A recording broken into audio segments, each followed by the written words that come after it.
Almost good. I'm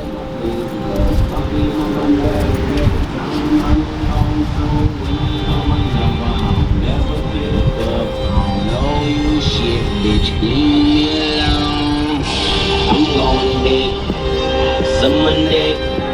I'm going big, someone dick. I'm going big, someone dick. I'm going big.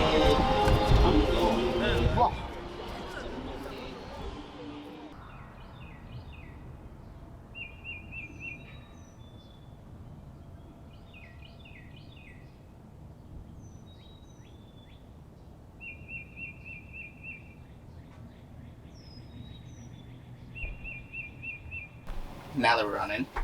So yeah, I just want to start like where you're from originally, like where you come from and like where you were born. Absolutely. Well, it's always a funny question. I was born in Thousand Oaks, California.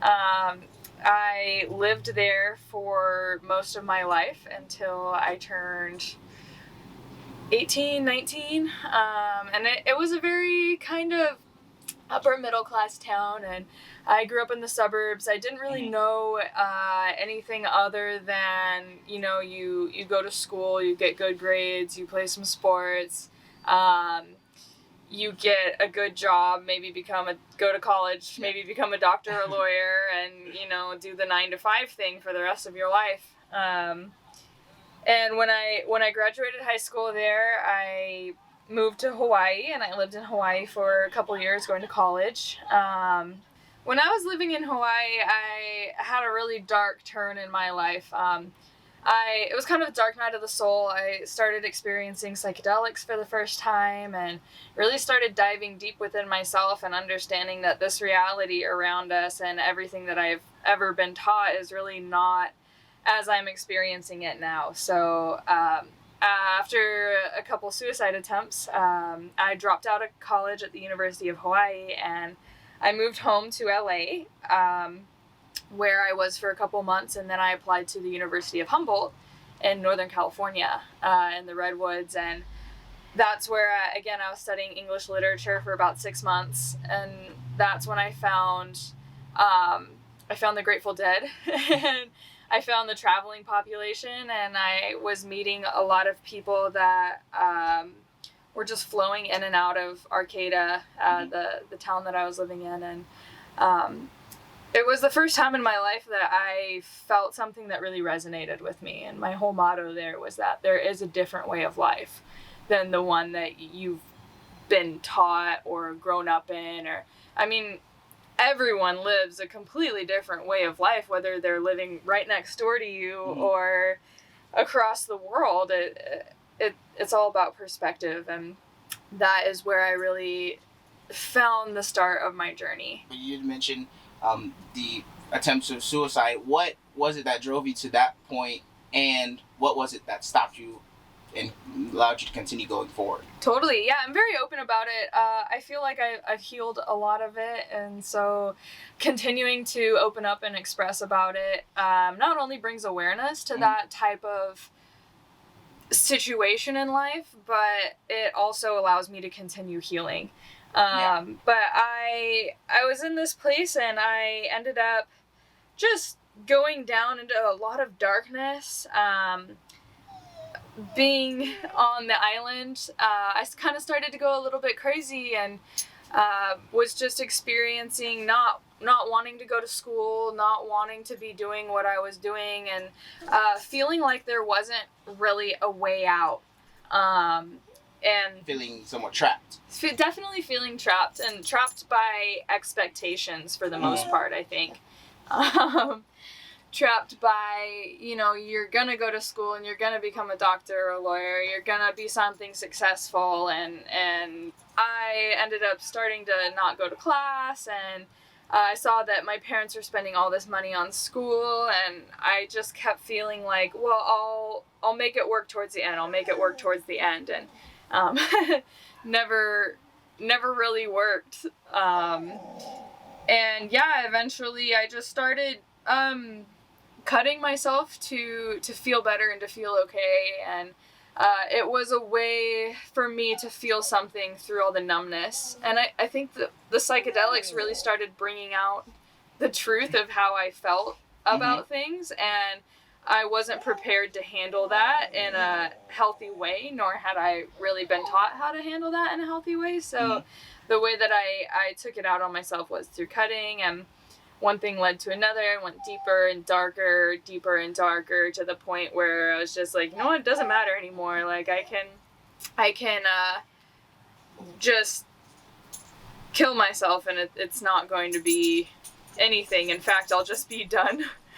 I'll just be done with life, and now I don't have to bear it anymore. But you know, it came down to the point where I was gonna slit my wrist in a bathtub, and nobody was home. None of my roommates were home, and one of my roommates came home, and I kind of told myself, you know, if one of my roommates comes home before I do this, I'm gonna tell her she needs to take me to the emergency room right now because I'm gonna kill myself, which is what I told her. And she was very aware of mental health, put me in her car, drove me to the emergency room, and waited until I was admitted, and really helped save my life in a lot of ways. And when I was in the emergency room, I just thought, you know, I don't really think I was thinking much of anything. I was just sort of numb. I remember one of my only thoughts was they put me in this white room.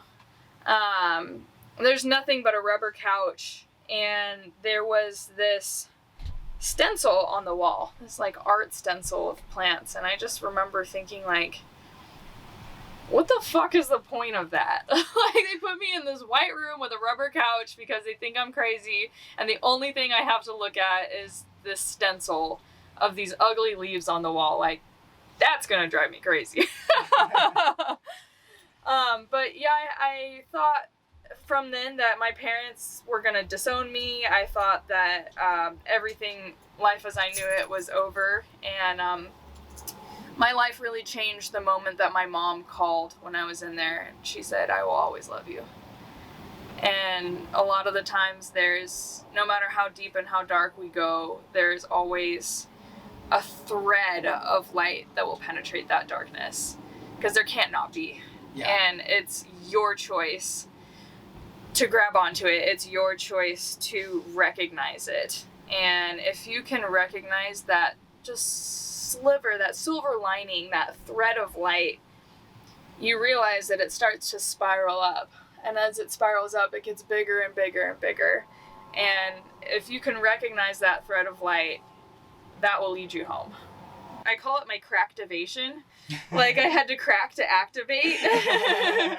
And ever since that dark night, really what that suicide attempt taught me was, and my biggest piece of advice for people who are there is, if you're ready to kill yourself, why not do anything?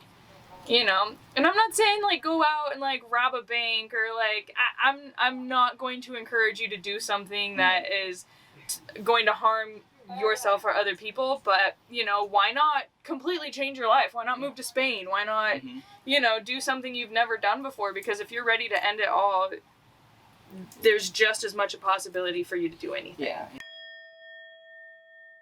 I went to a rainbow gathering the summer of 2017, and the Rainbow family is a beautiful family. I went to the Nationals, which is there's probably 30 to 50,000 people all gathering out in the woods. Your money's no good there. It's all a trade barter system. And I had no idea what I was walking into.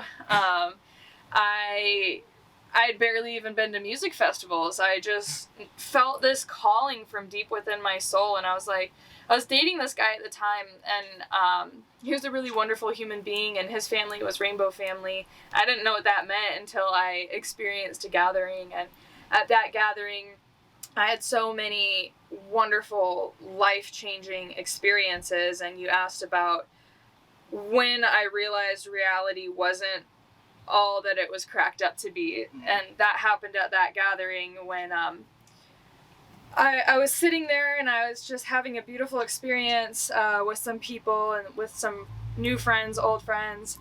And one of my friends came and dropped probably 10 grams of mushrooms in my lap, and I was in conversation, so I was just like, oh my gosh, thank you so much. Like, didn't even really realize, Really just think about started it. Yeah. eating You know, all of them.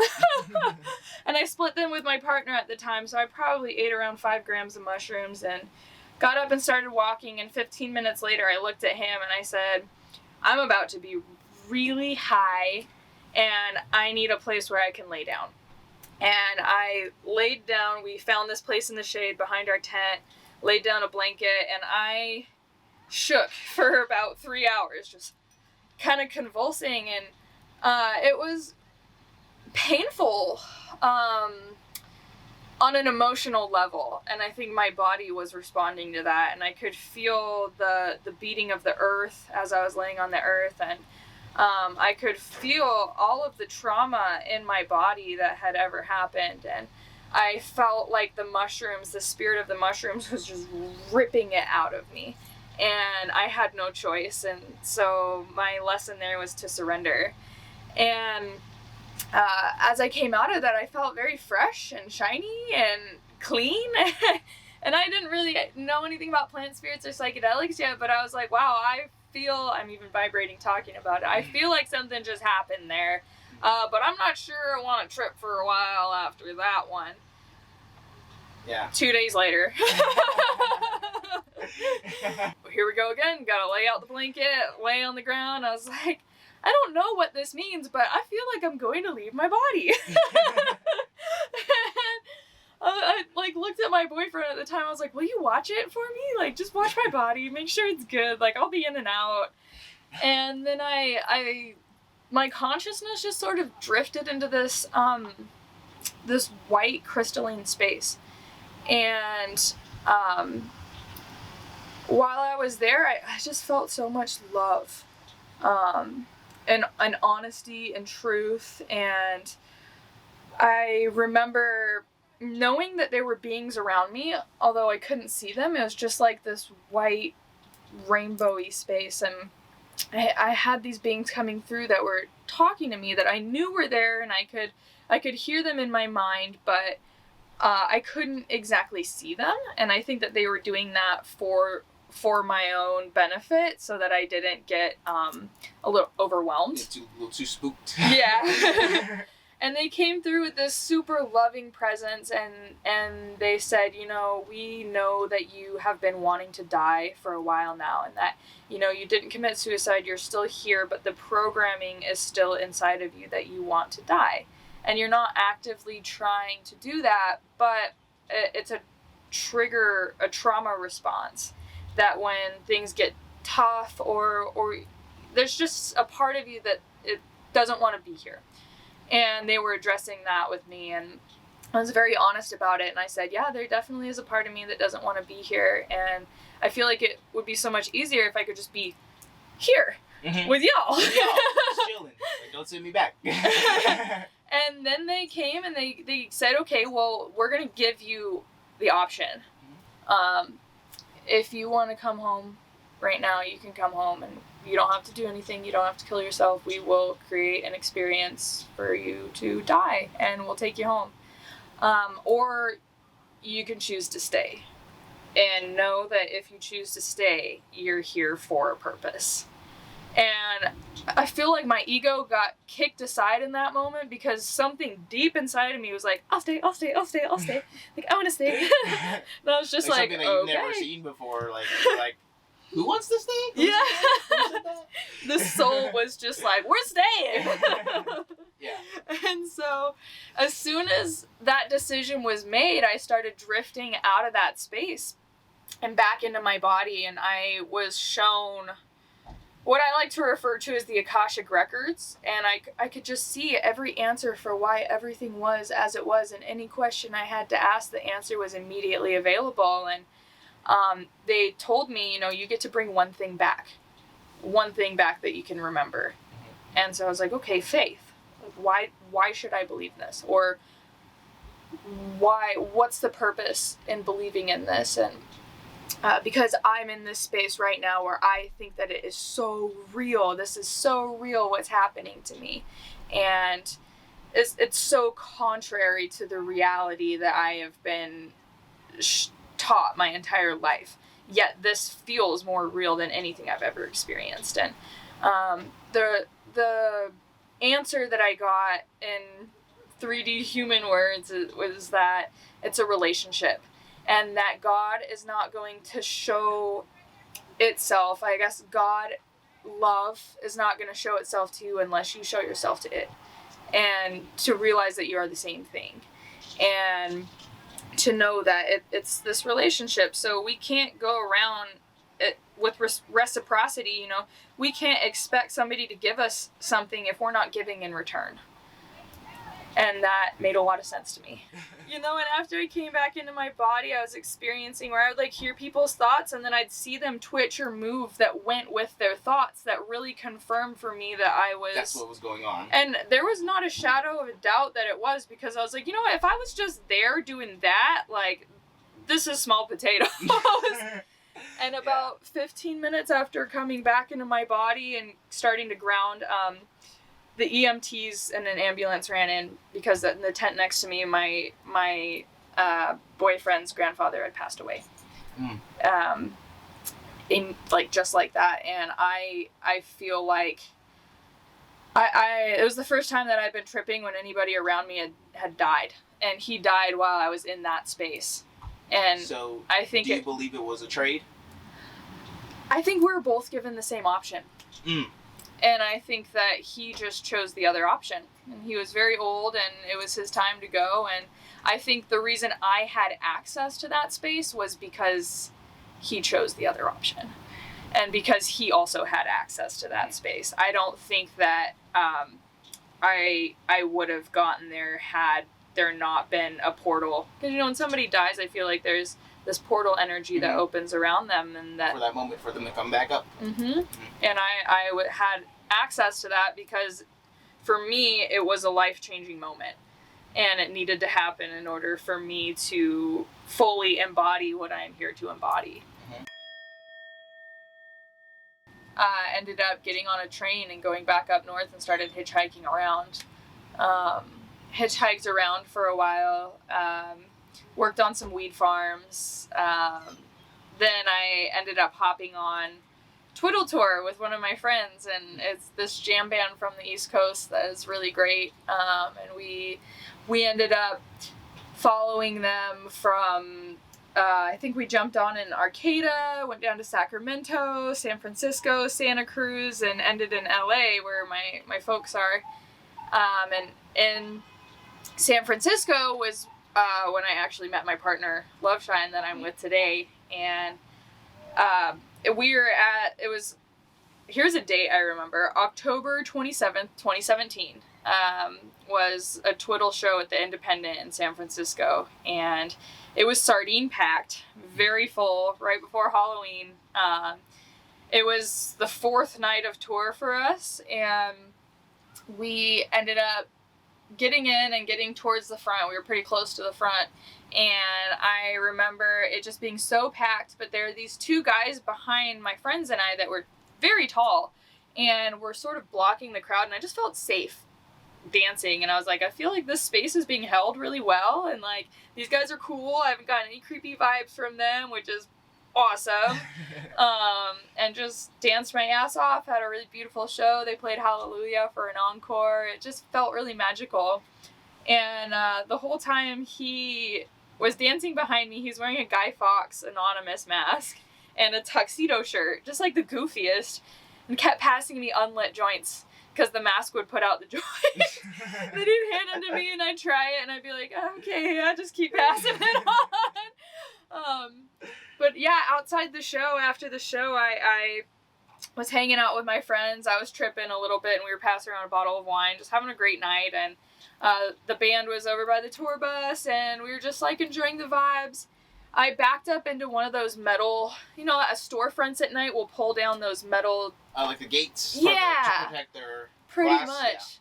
Yeah. And I backed up into that, and it made the loudest noise, and it was like, boom, boom, boom, boom, boom, and I was like, and who turns around But my partner, Loveshine, he starts beatboxing to the vibration of it.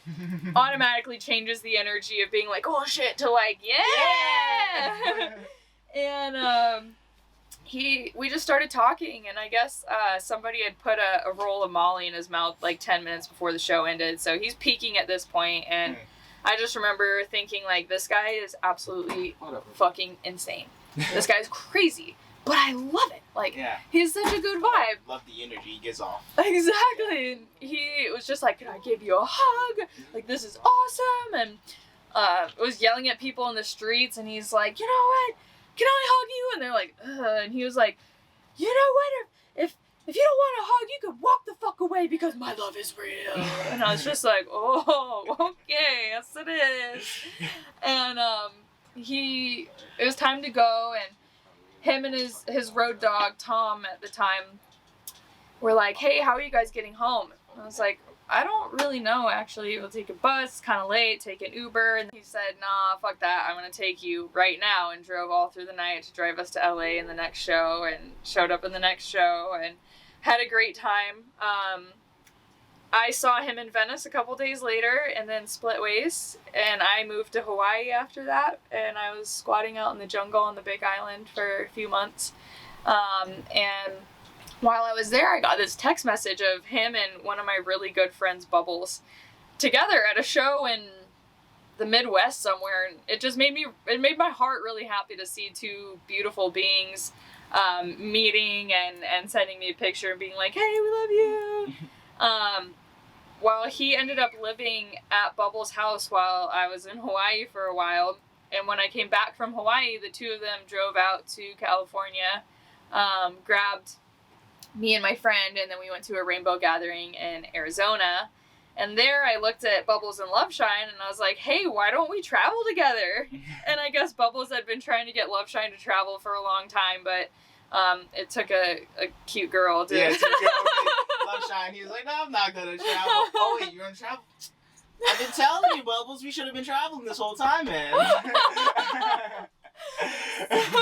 They kind of became my Timon and Pumbaa, and I felt like baby Simba in a lot of ways. And Shine and I were best friends for 6 months before we ever turned into anything romantic, and so we knew each other inside and out as much as you can in 6 months, but what we knew was that we had each other's backs no matter what. So a romantic relationship grew very effortlessly from that. But yeah, I mean, we did that, and then eventually Bubbles and Loveshine and I had some of the most incredible adventures I've ever been on. But, you know, after those adventures, Loveshine and I worked our way into a minivan and traveled in the minivan for a year.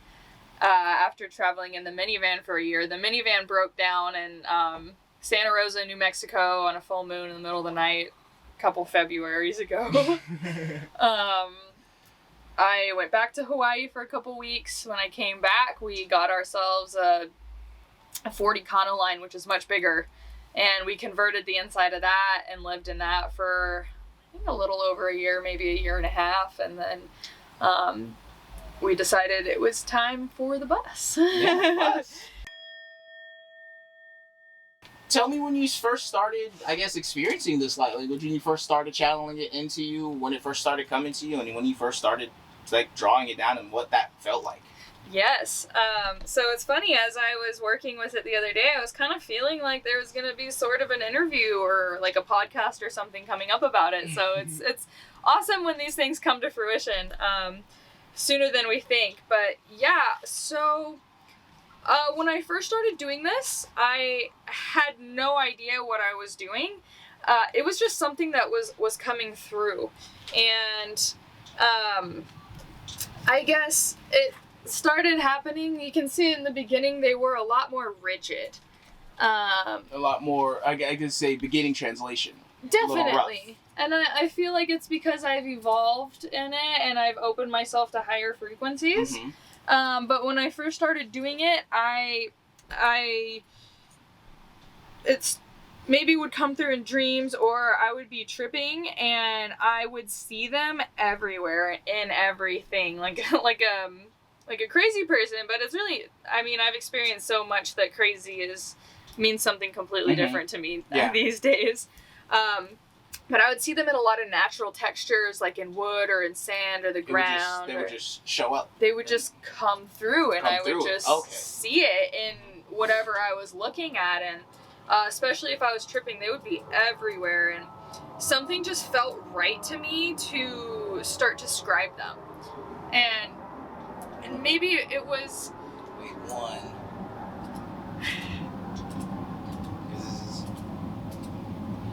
We've been talking for like 30 minutes and we haven't had a single plane.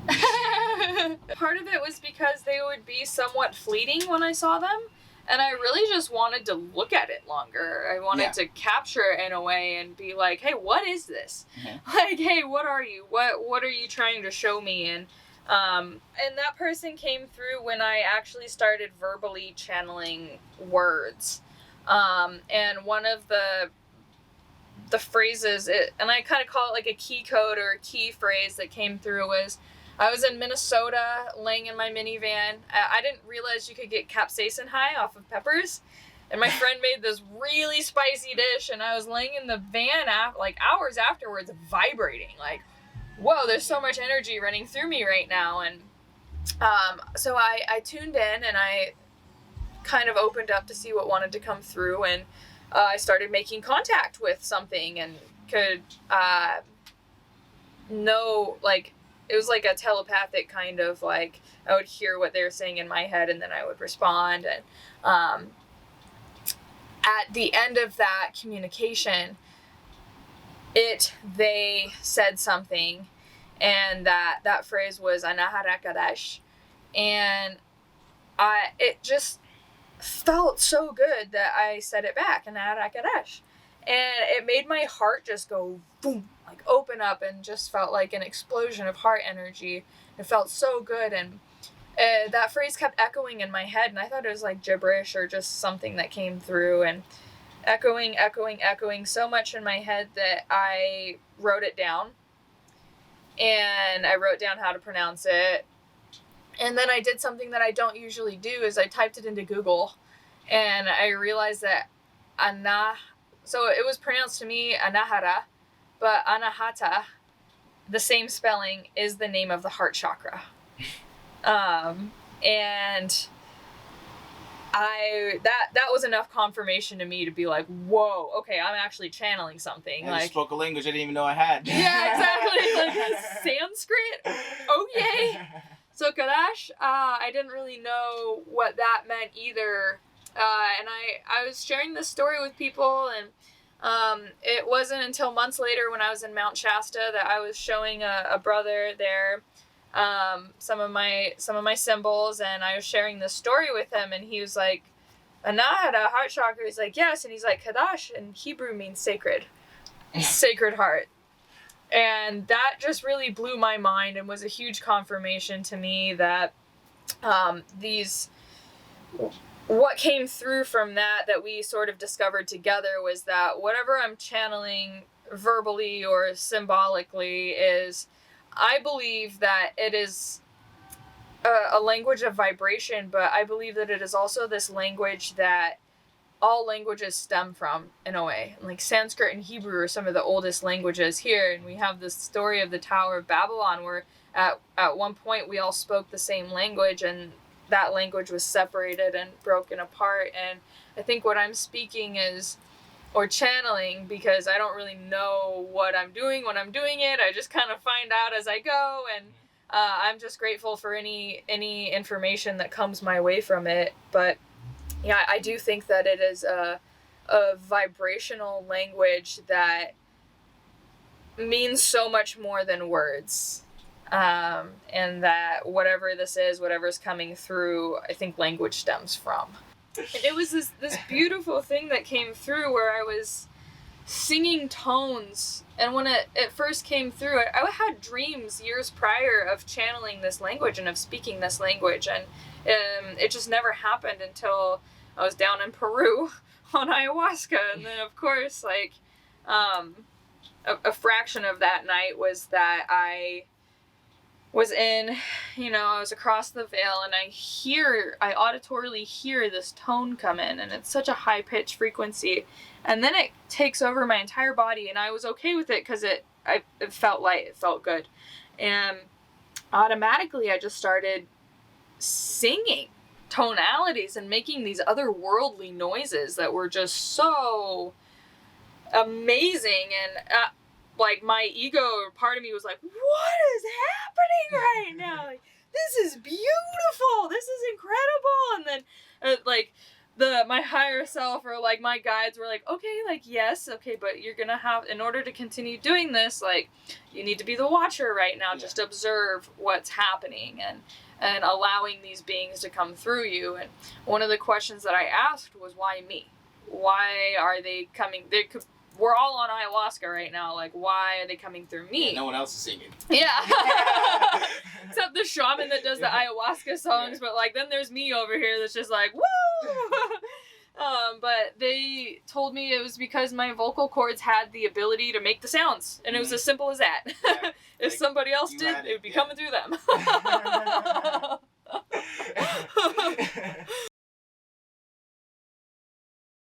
What would you say to somebody like that's, maybe someone who's looking to get into a lifestyle like this, or maybe scared to try psychedelics, or maybe have a bad mindset towards people who just travel and think they're, homeless, bummy people, or, You're right. They're right. No, I'm just kidding. We are horrible people. All crazy. We're all insane. And we have the craziest parties. We do the craziest drugs. You don't want to come over here because we are having a crazy time. We're having so much fun. I would say everybody is completely entitled to their own opinion. And I am not here to change your mind. I'm not here to teach you anything. I'm here to love you, and love will teach you. And, you can think whatever you want to think, but so can I.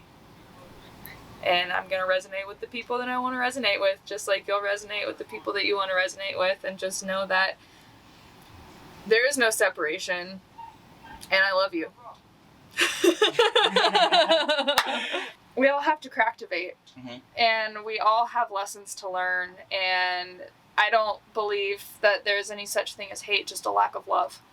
And a lack of understanding, and a lack of connection. And that's a big reason why I chose to incarnate here on Earth, because there is no such thing as death. The end is just the beginning. And I'll come back again and again and again, because I love everyone. I love me. I realize that I am everyone, and I'm here to remember. Yeah. Just as much as everybody else forgets, I'm here to remember.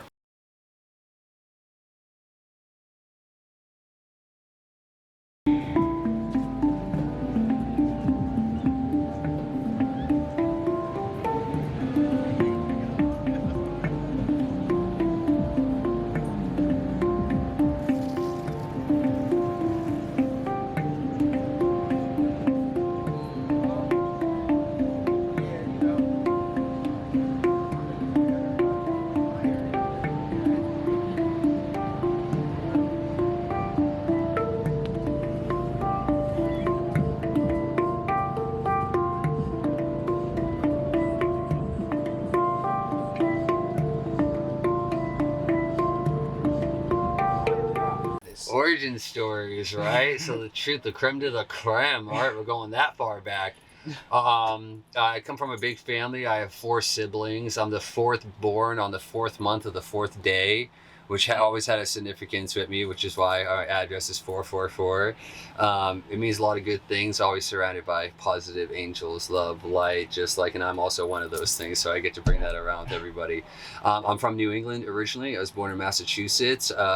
Had a great life. My parents were awesome. They always provided. One thing that they taught me up and beyond anything else, and no matter any of the hardships we may have gone through, is that love is the most important thing, and the connection that we have with each other, and the truth of that is what's going to help us exceed and also grow even in the most dire circumstances. And they're absolutely right. So I thank them for embedding that into me. I have a hero's journey, like a lot of us all do.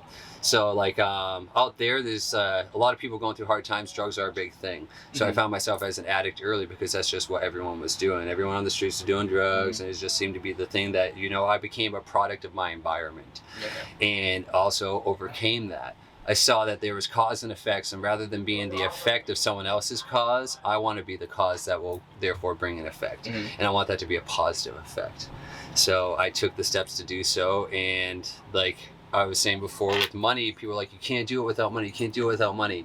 And I was just like, I can't let that dictate my life anymore. And as soon as I consciously and energetically made the choice to do it, just regardless of that, and take that leap of faith, like I said, I found out I had wings, and it far exceeded any expectation I could have had. The adventures that I've been on, the people I've met, and now I've been to every state but Alaska and Hawaii on foot or in a vehicle. Like, and now I'm 5 years into it, steady, still rocking, and going from a pack with a hammock to this sacred spaceship that we find ourselves in right now, and like creating a container. And I love creating spaces and also sharing space with people. So being able to build this throughout everything just shows the energetic of my whole progress throughout the beginning stages of it to now. Yeah. So when was your first time, I guess, experiencing the dissolution of everything? So I was just sharing space. My brother's a Reiki master, and he's been doing it for like 8 years. Okay, and so he came back out. Already been at you. So your first experience was somebody who was experienced. It wasn't just like random. Just top something. He'd always told. I was always open to it. I knew that there was something there, but he was much more. He started it before I did, so he was more accustomed to it. And then when I started having experience, like I've always been connected with music beyond, and it's magic is what we do, and music is how we do it. And I remember sitting with him in his car outside, just like listening to a band that I was really connected with, and then truly hearing.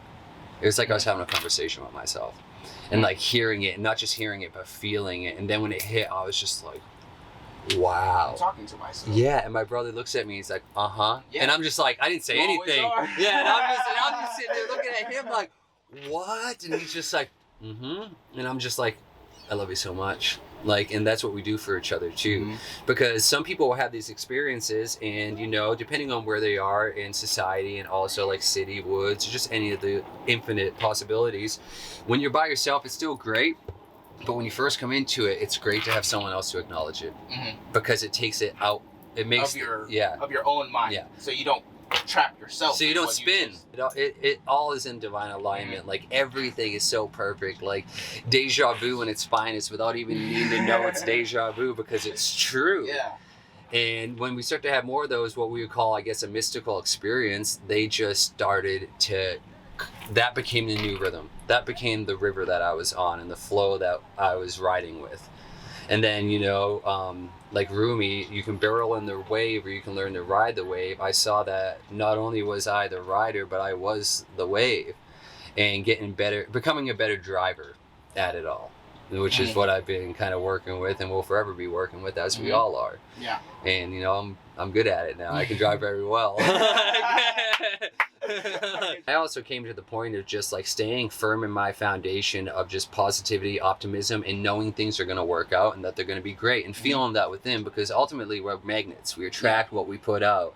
And I can see that now from there. When I didn't know so much that's what I was doing. I was just like, I'm going to change the way I see the world, and it's going to change. And I stepped into that, and I just watched that progress kind of flower and blossom, like at a steady pace. But everything I got through there wasn't like I was like, so what's the answers? I can't tell you. You have to figure that out for yourself. And that direct experience is what really showed me and taught me, and made it so like you can huff and you can puff, but you can't blow my house down. And that's where I could stand firm and confident with clarity and like courage in any situation that I would ever encounter, and going in it with an open heart and absolute love, and with that knowing that's what's going to come back, because we get what we give.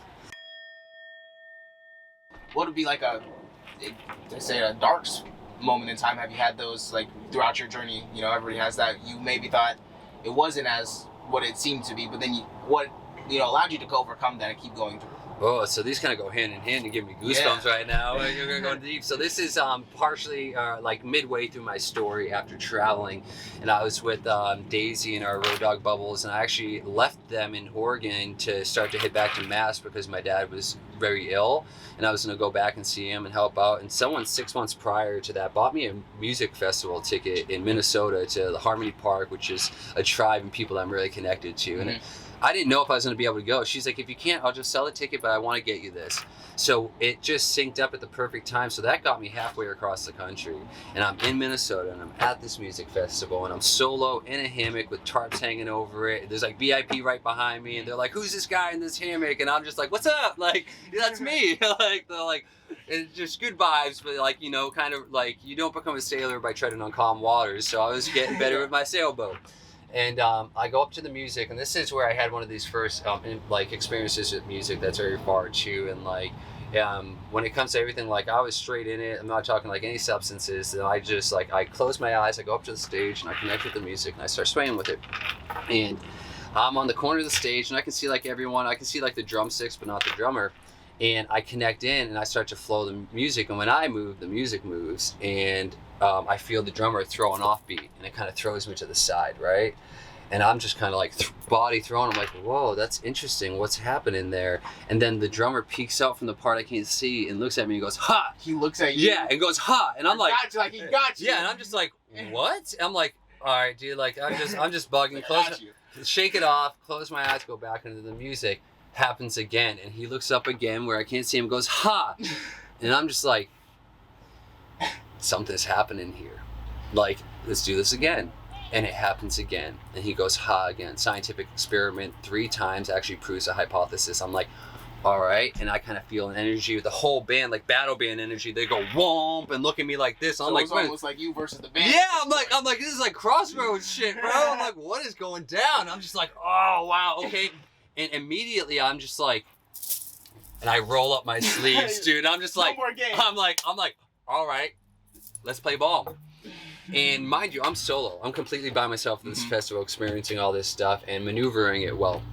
And I started to flow, and you know, they would take the wheel and see if I could hang on to the bowl, and then I would take the wheel and see if they could hang on to the light.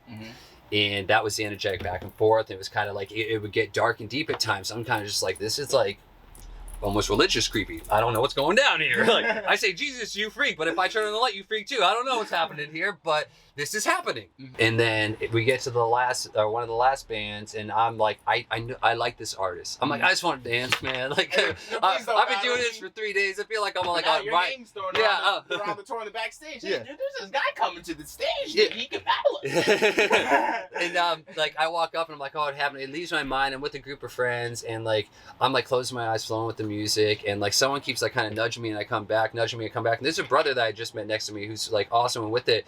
And in my mind, I'm like, dude, you're pulling me out of it, to the person who keeps nudging me. And before I can even say anything, the brother next to me goes to the person nudging me and goes, you're pulling him out of it. Stop. And I'm just sitting there like, whoa. Telepathy's real. Fuck yeah. And I'm just like, that happened. And then like he hands me his flow toys, I'm flowing, and the artist is Keller Williams, and he's like a one-man band, but he's playing with Kind Country. And I'm just like flowing, and then like I'm like, all right, cool, and I start moving the energy and I start whipping it around, and then they slow down. I look at the stage and it's all red lights and it's nighttime, and they're looking at me, all the band, and they're going, freaker, right by the speaker, never seem to get enough. And I'm just like, whoa. The hair on my neck standing up. I'm just like, and I have a conversation within myself. It's like, I have to do this. And right when I thought that, the brother who said to the person, you're pulling him out, comes up to me. He's like, I'm gonna need those back.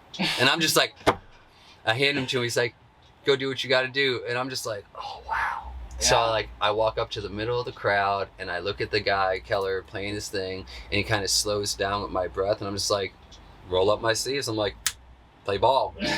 And we start ripping it, dude. And I mean like flowing high. I'm almost getting thrown off. I'm bringing it up. I'm staying in light. I'm hitting it. And there was a point where like I was starting to feel tired, because mind you, this is 3 days in, and I'm about to be like, like I'm like literally You've been like doing this with every other yes, band. and the entire time the energetics are still with individuals, but with the music, this is like a lot of energy.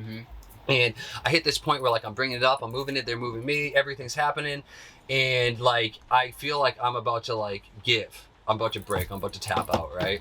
And in that moment, I was like, no, I stand for love, and I'm here to share this love with everybody, and I'm infinite.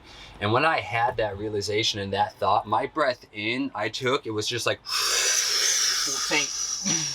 and mentally I was like, I can do this forever. And when I was taking the breath in and going deep and rising, he was like going like, trying to keep up, and I was just like, and then I hit a point where I was like, can't hit it, dude. I was like, I'll do this forever. And I even took like more. It was like literally like 3 minutes of me breathing in. You stopped him from riffing. Yeah, no, he was trying to keep up with me. Yeah, I took that breath in more, and I hit a point where I was like, literally, this is eternity. And when I did that, he like shook off, crack, done. Like literally that happens, I release that breath, see white light going all over the entire crowd with love, and let that breath out, and he just literally puts his instrument down, nods, and walks to the back of the stage, turns and looks at me and puts his head down and walks away. And I was just like, did I just like defeat one of the final bosses? Like, what? Like, that was one of the spookiest times when I first went into that. And it was like, I had to like really sit with myself and integrate it and see. And at times I was like wondering, is it dark versus light? And I'm like, well, that's a duality mindset. Mm-hmm. We're not here to bring duality. We're here to bring unity. And if we're bringing unity, nothing's separate. That's a part of myself that I was working with there. And ultimately, without that experience and them putting themselves in that position, I would not know that I could and what I stand for. Yeah. Because in that moment, I put some of the final bricks into my foundation to see that I am actually truly love, that this is where I'll always go to, and I'll always be here for the betterment of the whole and all of us. Yeah, so you had to experience that, yourself to be like, okay. You had to bring me a little opposition for me to see my cause. Yeah, in order to be a hero, I needed a villain. Yes, exactly. Exactly. It's perspective. And just like I was saying, change the way you see the world you see will change. So when I change the way that I will view what we could say a villain, I change the whole trajectory of my experience. I don't see them as so much like the bad guy. There's got to be a guy. I just see them as like they're doing their work and playing their part very well. And I respect them for that. And ultimately, we'll get to a part where none of us have to play that part. And we all can be the hero, but in the hero of sense of like there's no more villains. Yeah. And like we're all just being. You don't have to be this, you don't have to be that. I love, respect, and honor you no matter what you do. And that's unconditional love. And that's the truth of what we're trying to bring out to everybody. We're here to make the heavy things light. And by bringing that in, we shine light into the darkness. It enters through the wound and we heal it. And it's good. So do you make music yourself now that you've experienced your battle with the music? Did you start getting into making music yourself? I've always made music. Yeah. That's another thing. So like even when I was a teenager, like I started learning when I was 14, music was therapy for me. Like I could transmute and transform any experience and energy into something beautiful and express it and let it out. Like so that, sometimes you can be bottled up with stuff and holding that in. The guitar gave me instrument to transform that like alchemy. Yeah, so like to channel it through something else and turn it into beauty. It sit there. Yeah, I can take this energy that is kind of like a negative energy and like anger, depression, sadness, and I can actually remold that into love. Yeah. Seeing that actually the reason I'm angry is because I have so much love for that person or this situation. The reason that I'm sad is because I have so much love for myself and everyone else, and it's just like it hurts at some points. But then with music, I'm able to turn that hurt into light, into love, and express it in a way that is creative and also expresses my soul. And then share that with people, because music is a language that all ears can understand. I can play something without words or even with words, send it all the way across the world. They can listen to it and know what I'm feeling because they're feeling it too. And in that way we communicate, and we can also bring healing through music and just good vibes. Like I'm about that, dude. Like I'll play rhythm, walk in and like just let it go off. And like same thing, like I learned like bringing the frequency that high and doing that while I play. So at the festival, I meet a brother there because, mind you, I'm solo. I'm just like about to hitch a ride or see who I meet or just start making way walking to Massachusetts to get back to my dad. And I meet a brother there. He takes me to his place. I was like, all right, I'm going to leave here tomorrow. He's talking about like we can figure out a bus ticket, which I was very grateful for.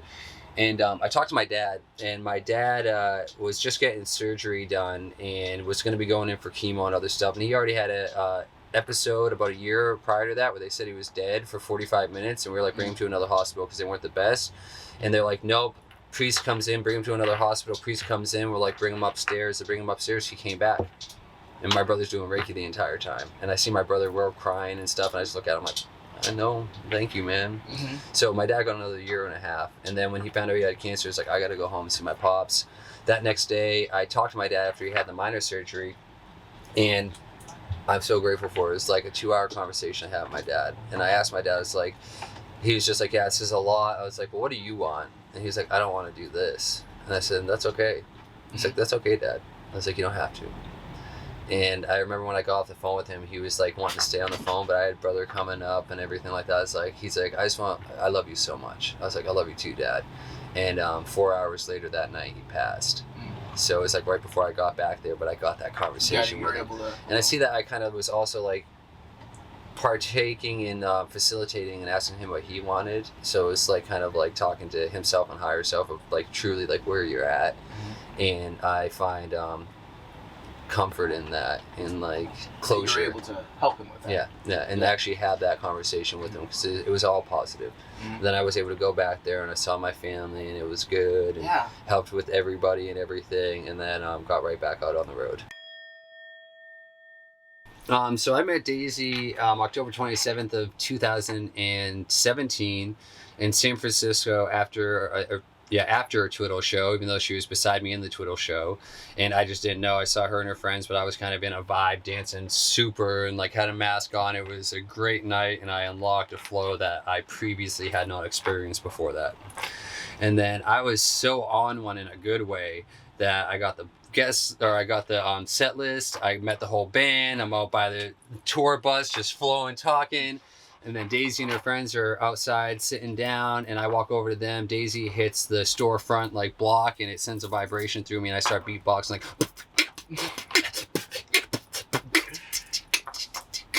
And that kind of opened the door of our conversation with her and her friends, and we're vibing. And then it's like 2, 3 in the morning. Streets are quiet. And they're like, oh, we gotta figure out a bus. I was like, oh, we can give you a ride home. And they look at me and my road dog. My road dog twirls his dreads and looks away when he what he does when he's nervous or uncomfortable. And I felt that energy, and I was like, no, I don't need that. And I was like, and just so you know, we're not trying to hook up with you or anything like that. You guys are just cool, and if you need a ride home, we'll get you there safely. Take you safe. Yeah. And then they were like, all right. And Daisy's like, we're going with them. And I drove us the complete wrong way to the Golden Gate Bridge, which was great. Dropped off one of her friends, and her and her other friend were like, oh, we got to figure out a bus to get down to LA for the show tomorrow night. And I was like, we can give you a ride. And it's like 4 a.m, and her friend's like, I have to be home by noon. And I was like, I'll get us there with enough time to go to the beach. And she's like, no, I have to be home by noon. I was like, I got you. And then my road dog and them two fell asleep, and I drove straight through sunrise, which was gorgeous, and got us there with enough time to go to Malibu Beach. Dropped him off before noon, and then went to a Walmart and slept for 3 hours in the parking lot and went to the next show. And shortly after that, you guys decided to started traveling together? She went to Hawaii, and I kept traveling the States. And a brother that I met in Oregon at a rest area, when I woke up, they saw my road dog's car and thought that we were cool, so they parked next to us. And I actually made them all breakfast when I met them. And come to find out, he knows Daisy very well, and I'm actually at his house in Phoenix, which is like a traveler house. Like they're awesome people. They're beautiful. They open their doors, and I got the flu, so I was kicking it there. And they were on their way back from Hawaii, and they contacted Bubbles. So Bubbles went to see them the night they got back, and I just so happened to go with Bubbles. Yeah. I was in Tucson at the Gem Show solo, and my ride share that I booked dipped. And I was just like, I guess I'm just stuck in Tucson. Like, my Bubbles is like, we're leaving in an hour. Like, I was like, I don't know what to say. The universe has other plans. And I look up and I see a woman that I know from Minnesota at a festival. And I walk up to her. She's from Hawaii. And I'm like, Tyrion, like, it's so good to see you. She's like, you too, Love Shine. Like, so what are you doing? It's like, I actually just got, like, dipped by a ride share, and I'm trying to get my way to California to see some friends. And I was like, well, that life's great anyways. And she's like, I'm leaving for California in a half hour. You want to ride? And I'm just like, oh, yes, I do. He always comes through. Yeah. and like, that all gets lived, just beautiful talks. And I actually beat my friend Bubbles to the gas station we were meeting at and got there before him. And then we drove there, we saw Daisy and everyone, and we all hung out. And then we went to the Love Gathering, which is like a rainbow gathering in Arizona. And while we were there, Bubbles, Daisy, and I, and Bubbles was trying to get me to travel with him for a while. A lot of people were, and I was kind of just like, you know, seeing what felt right and taking my time, not jumping in anyone's ride. And Daisy and I are in the van with him, and she's like, why don't all 3 of us travel together? And my friend Bubbles looks at me, he's like, yeah, Love Shine, why don't all 3 of us travel together? And I'm like, okay, I guess we're traveling together. And we traveled with him in his minivan, touring the country at different shows and just like going all over. It was beautiful. It was really amazing. And Daisy and I were friends for like 9 months before ever getting into a relationship. Yeah. Like, I mean, like homies, like had each other's backs, experiencing all these like enlightening experiences, all these like trials and tribulations and individual and like group tests, and just like A+ in all of them, man. We intertwined and our like further intimate, and then partnerships started, and like us like traveling together.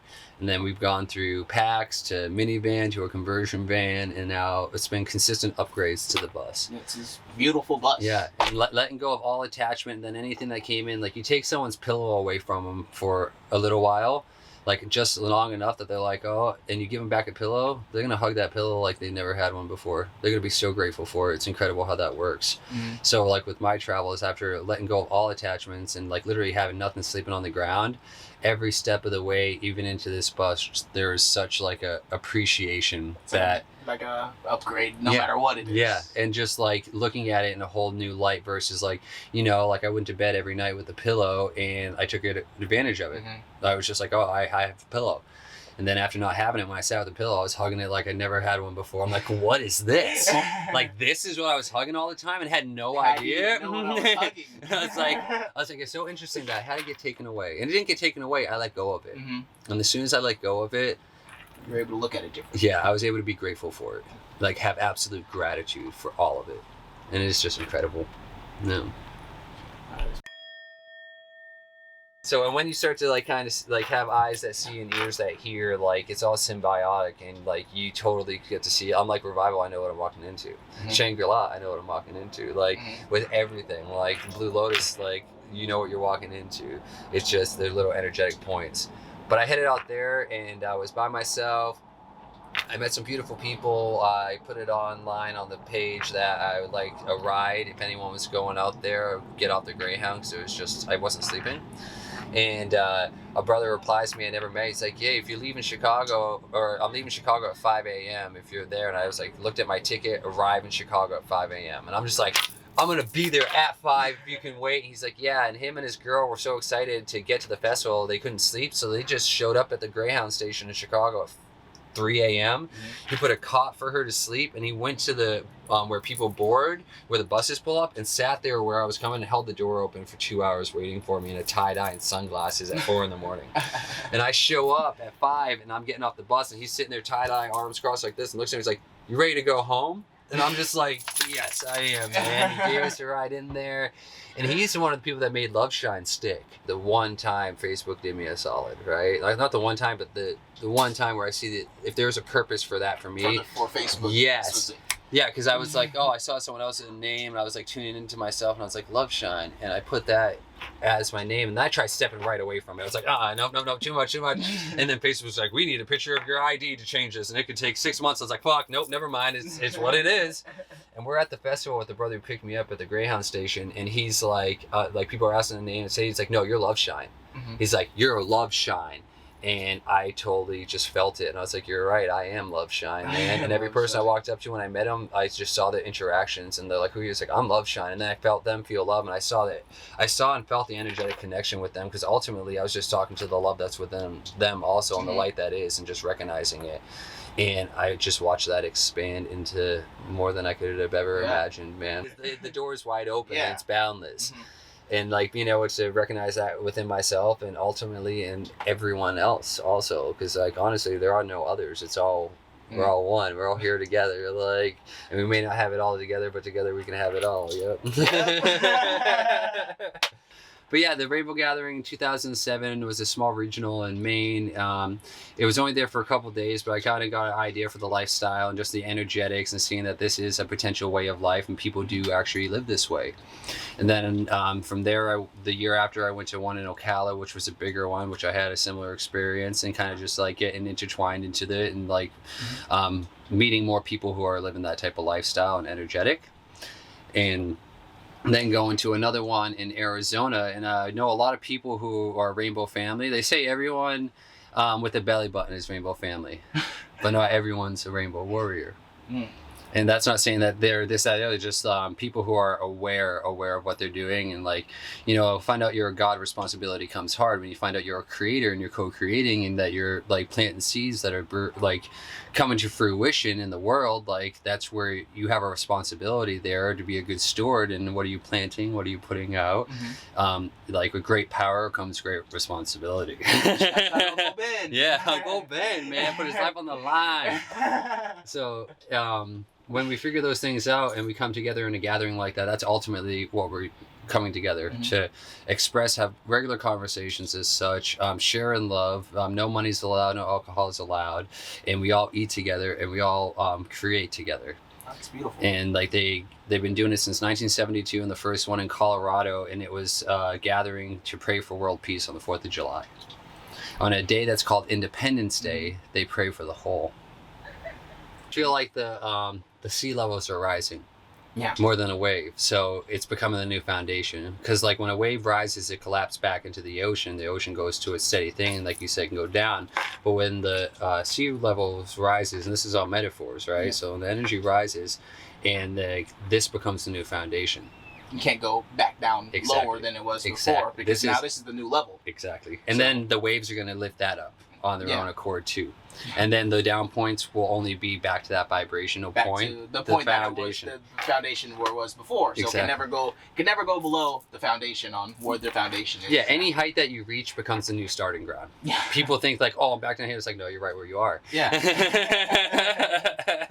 So that's what we're also pointing to people. When it comes to like people walking around saying they're woke, I'd rather see them wearing that than like a gun t-shirt or a Pepsi t-shirt. So I see the energy, it's making a subtle thing. And the media, I feel like pushing it through because we are directing it everywhere we go. So the wave is lifting and it can't be stopped. So it's get on the boat, get on the train, because it's happening. So even the media, even if they aren't aware of it, are putting little pieces of that in and pushing it, and they can try to push everyone in the water. And in a way, I guess, like you were saying, they are. But you know what's I'm seeing now really cool about that? We got the boat. Once you're on the boat, you're never off the boat, even when you're off the boat. It's forever there. Even if you're off the boat, you still got the sea legs. It's just like riding a bike. It doesn't matter how long it's been since you rode it, you'll get right back on it. Like even if you step out for a minute, you're like, no, I want to get plugged back into the matrix. You're like, actually, I don't think so. You can get right back on the bike. It might be a little wobbly, but then you get your balance and you're like, I can do this. It's the new program. It's beautiful because my heart just gets filled with those experiences, and then I watch their heart gets filled, and that's a mutual charge, and just like beyond anything I could ever ask for. Let like your great works be done in secret, and let your rewards be given to you in secret, because like you know them. It's like someone walking, and they're like, don't have money, and they're like, I'm hungry, and brother walks up like, hey, you want some food? And they're just like, yes I do. Like, it was heard, it was received, it was felt, and we're all here taking care of each other. It's like, it's good. I don't really use the word plan. I use the word guide. I feel like plans limit my focus. I'm like, it's more about the destination at that point than the journey. So guide is more about the journey than the destination. And then it leaves me open. If someone like yourself walks up and is like, hey, we want to do this interview, I'm like, totally down. Now, if I had a plan set, I'd be like, I don't know if I have the time. You're totally right. Yeah, if I had to get a plan, I don't know if I have to do something tomorrow. Yeah, it would shut those doors that ultimately, if open, can lead to so many different avenues and connections and situations such as this. Ultimately doing that, and like here in the bus, like I'm putting a deck on the entire top, and I'm gonna start playing shows on the top and have open mic nights and poetry readings for people to help make that dream come true. Because like I travel, I meet a lot of musicians and like drum circles and fires. There could be people who are more known who can kind of like dominate the light, or like have more of that like energy pull, where like they might not get the chance to like fully be heard or to be able to express and feel accepted. So, and then also a lot of them have dreams of playing on a stage one day and having that a thing. So I get to help make those dreams come true and make my dream come true at the same time. So just the last question to ask is like, what would you say to people who are looking at trying to get into some similar lifestyle like this, traveling, being a nomad, going from place to place? And what would you say to people who are looking down on people who do things like this as if they're, crazy, homeless beach bums who don't shower, who don't know what the heck they're talking about, who take too much drugs? If are like, what would you say to them? So to the second question, to people who might be looking down on that, I'll say if love's not the answer, then we're asking the wrong question. That's about pretty straightforward for that, because open it up to love, none of that stuff matters. Homeless in one person's eyes is home free in their eyes. To the first question, to people who are thinking about living this lifestyle, it's absolutely a possibility. Nothing's impossible. All that impossible says is that I'm possible. And it might be a little scary at first. That first step can be the hardest, but after that, it gets easier and easier. And you let go of the attachments, you start to see things, and you actually start to be free. And I can't even really put into words what you may experience, but I can almost guarantee your heart will be full, and there will be so much richness in life and love that your cup will overflow. And as soon as it overflows, you'll be blessed to share what's in it with everyone else. And that's all I can say to it. With absolute love and gratitude, thank you for being. Take a video of us all saying, "We love you." And I channeled a flow and got it on recording, and then made a whole slideshow type video too. It's incredible. 2, 3. We love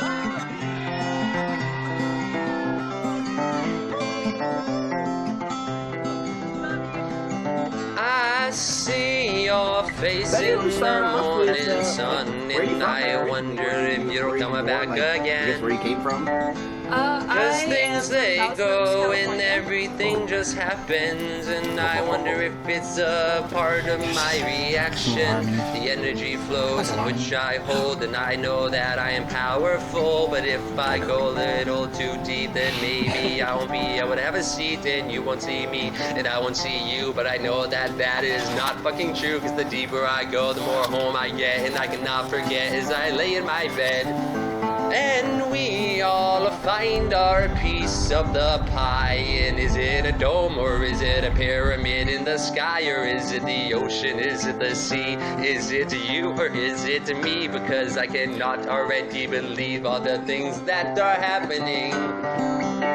And we might sit and hold up our fist, and I see America is pissed, and I'm looking around with the absence. In the presence of grace, I look at every face, and I would never, not one of them, want to erase. Cause we are love, and so are you, and so am I, until the day that we all do die. Rebirth again, live satisfied. Open your eye, see what you see. I'm not here to tell you what to believe, cause you are me as I am you, with the troubles that we've all been through.